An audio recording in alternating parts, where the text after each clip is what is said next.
I'm Nancy Cavey, National ERISA and Individual Disability Attorney. Welcome to Winning Isn't Easy. Before we get started, I have to give you a legal disclaimer. This podcast is not legal advice.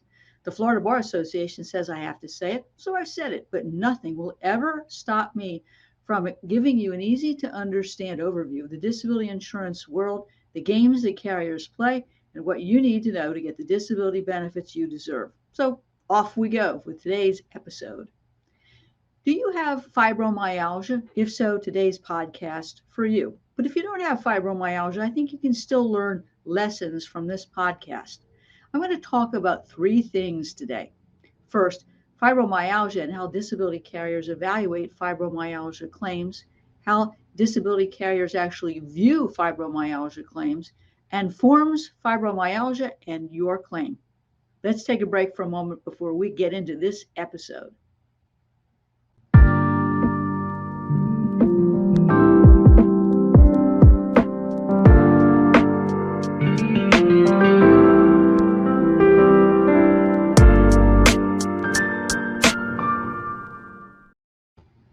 Welcome back to Winning Isn't Easy. How do disability carriers view fibromyalgia claims? Well, they hate fibromyalgia claims. It's pretty simple. Many times these claims are denied because the carrier doesn't like disability claims based on subjective complaints. And after all, the carrier will say, well, anybody can be in pain. They can complain that they're fatigued or that they have brain fog and can't work. How do we know if this is really, really a legitimate claim? So to help them with their claims denial, they have prepared something called position statements on fibromyalgia claims. So they have internal policy statements that guide the claims adjuster, the physician, and the vocational evaluator on how to evaluate a fibromyalgia claim. I think that there are four disturbing patterns in these policy statements. First, they say that they're going to deny a fibromyalgia case that doesn't meet the American College of Rheumatology criteria. And that criteria has changed over the years, but some of the highlights of the criteria are evidence of chronic widespread pain, including pain in the back, neck, chest, or all quadrants of the body. Objective evidence like lab work that shows the physician has ruled out other diseases like lupus that could cause the same symptoms you have as well as any one of the following: pain and discomfort with at least 11 out of 18 tender points, repeated manifestations of 6 or more fibromyalgia symptoms such as fatigue, non-restorative sleep, cognitive or memory problems, fibro or brain fog, depression, anxiety, irritable bowel syndrome, headaches, muscle weakness, abdominal pain, Raynaud's syndrome, seizures, or dizziness. And they're looking at your medical records using these policy statements, regardless of whether the criteria is right or not, to evaluate whether or not you, in fact, meet the American College of Rheumatology criteria. Now, that depends, of course, on the accuracy of your doctor's reporting, which can be a problem. And they are going to give little weight to the subjective nature of fibromyalgia complaints because of the lack of objective basis of the diagnosis or restrictions. And they say that right in their policy statements. And they also give little weight to the complaint of fibrofog unless it's documented by extensive neuropsychological testing, which of course they will cherry pick. And they always assert, and there are certain doctors they use day in and day out that say anybody who has fibromyalgia can work.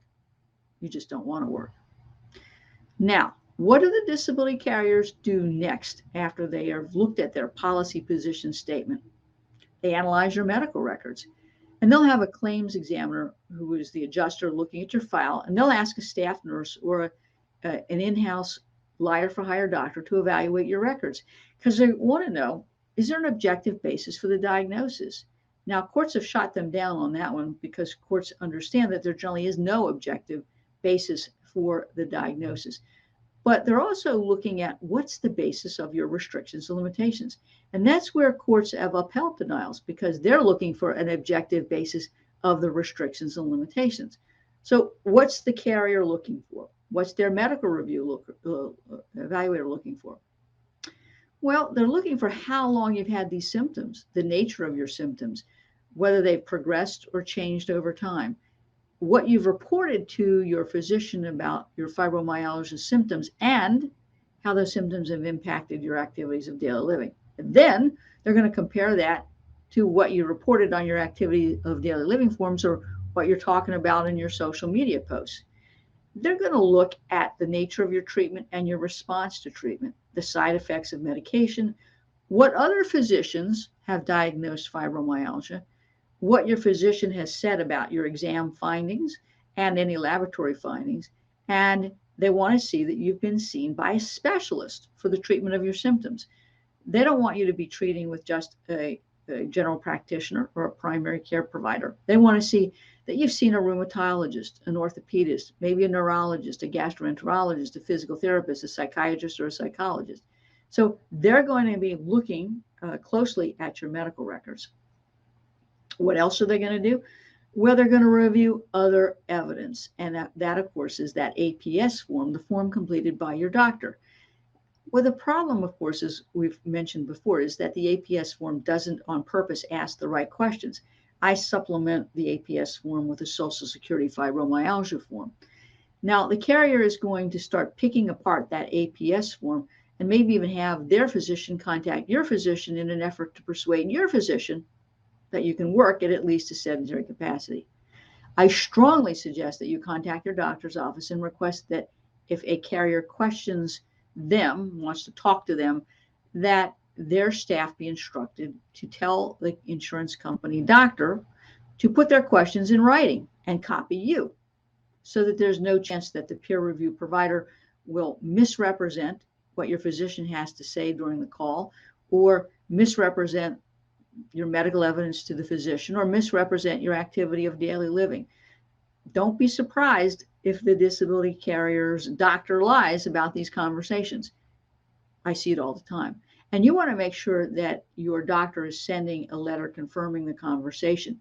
What will often happen is that the doctor, the peer review doctor, will send a letter to your doctor confirming the conversation and twist it in a way that your doctor will tend to agree with, or basically say, if I don't hear from you in 2 weeks, I'm going to presume you agree with those restrictions and limitations.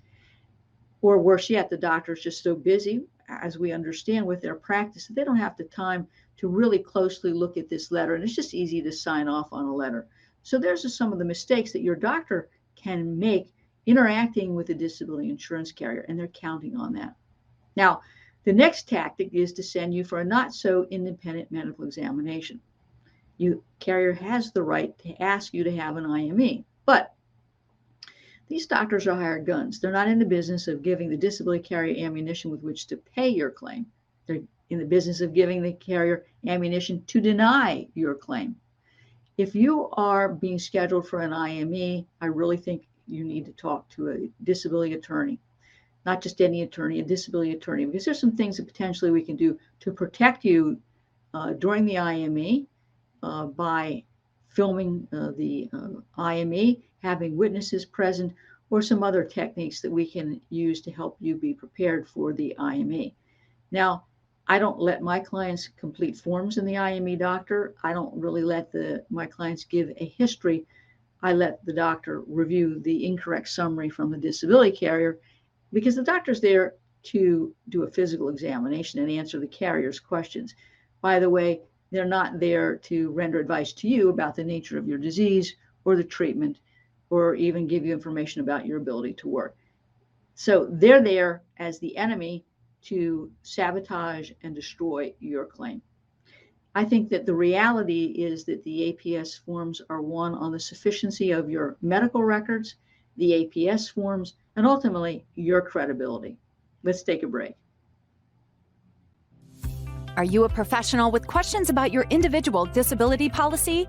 You need the Disability Insurance Claim Survival Guide for Professionals. This book gives you a comprehensive understanding of your disability policy, with tips and to-dos regarding your disability application that will assist you in submitting a winning disability application.